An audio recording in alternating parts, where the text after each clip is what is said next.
Good morning, everybody. It's Tuesday morning. Welcome to Penn Vicarage. Lovely to see you. Hope you're well and cheerful. And as always, thank you for joining us for our Bible reflection for today, continuing our adventure through the remarkable, the amazing book of Exodus. Just before I start, just to remind you that for them just to give me a break over the half-term period, my colleagues are going to do the talks for the next couple of weeks, and I'm sure you'll have a really good time and enjoy those.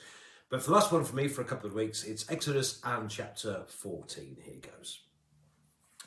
And the Lord said to Moses, "Tell the Israelites to turn back and camp in front of Pi-hahiroth, behind Migdol and the sea, in front of Baal-zephon. You shall camp opposite by the sea.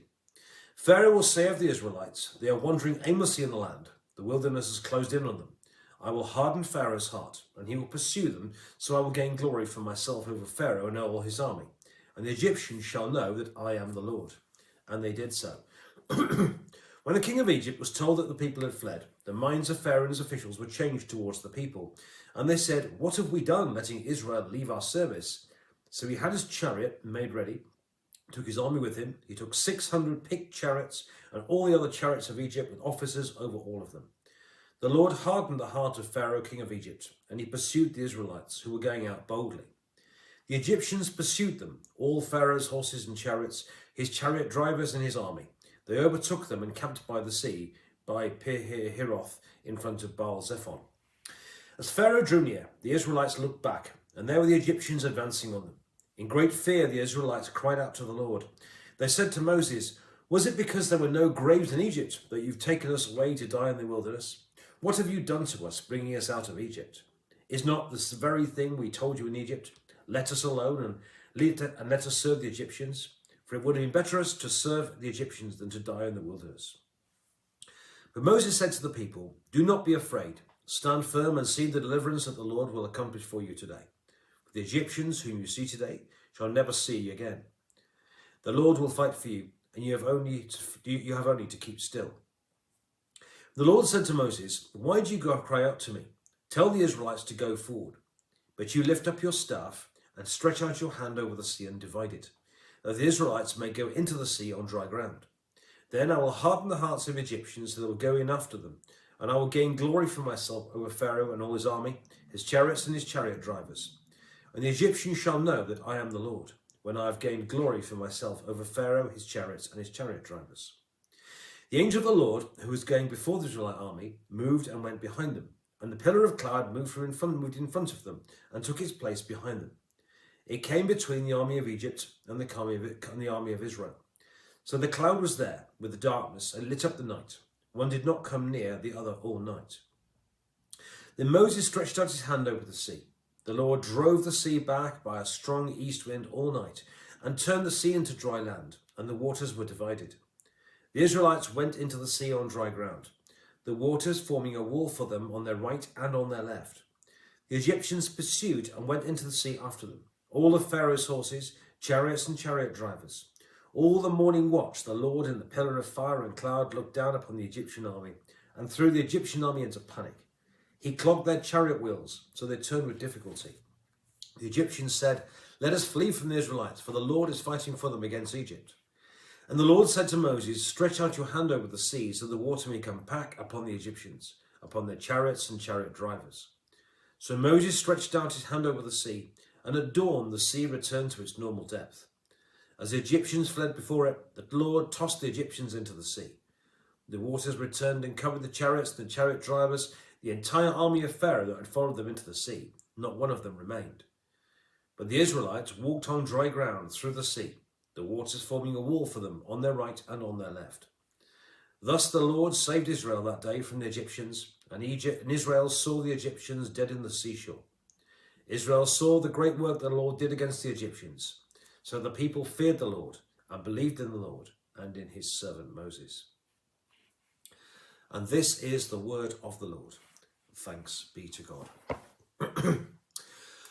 Okay, so the all-important context.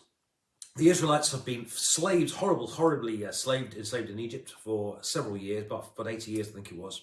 And then the people of God had cried out to God, and God heard them. And God had, through Moses, had told Pharaoh, the king of Egypt, to let his people go.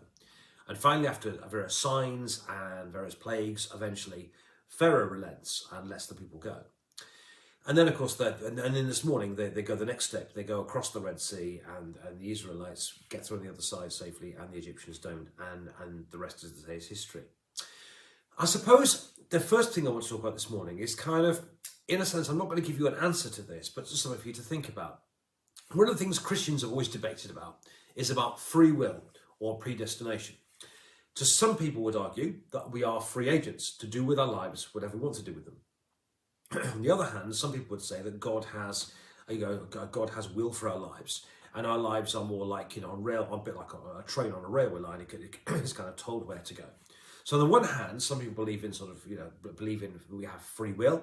Other people believe that, in a sense, they call it predestination, that our lives are mapped out for us. And people say things like it's my time and this type of thing. It's fate or predestination or whatever you want to call it. So on the one hand, you've got kind of free will. On the other hand, you've got predestination. And funnily enough, when I first left theological college, I'd have been well over this side. I'd have said it's all about free will. We have control of our lives. God's given us free will to do with it what we want, and so on. And we either make of our lives God's will or we don't, so on and so on and so on. As time's gone on, however, I've drifted more towards the middle, might call it a good Church of England position, partly because I think actually to become a Christian is not something that comes easy to us. So I think to become a Christian actually requires God at work in our lives. And I think it also doesn't take account of we need to take account of the sovereignty of God. And it's interesting here with the situation with Pharaoh. To what extent did Pharaoh harden his own heart? And to what extent did God harden his heart?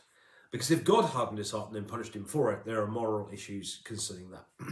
And I do think here in this amazing story of Exodus, it's quite a careful balance. On the one hand, Pharaoh does make up his own mind. On the other hand, God's will is done. And I think it's quite keen to talk about God hardening Pharaoh's heart. And I think that's really about the Bible wants us to see that God's in charge, that God knows what he's doing.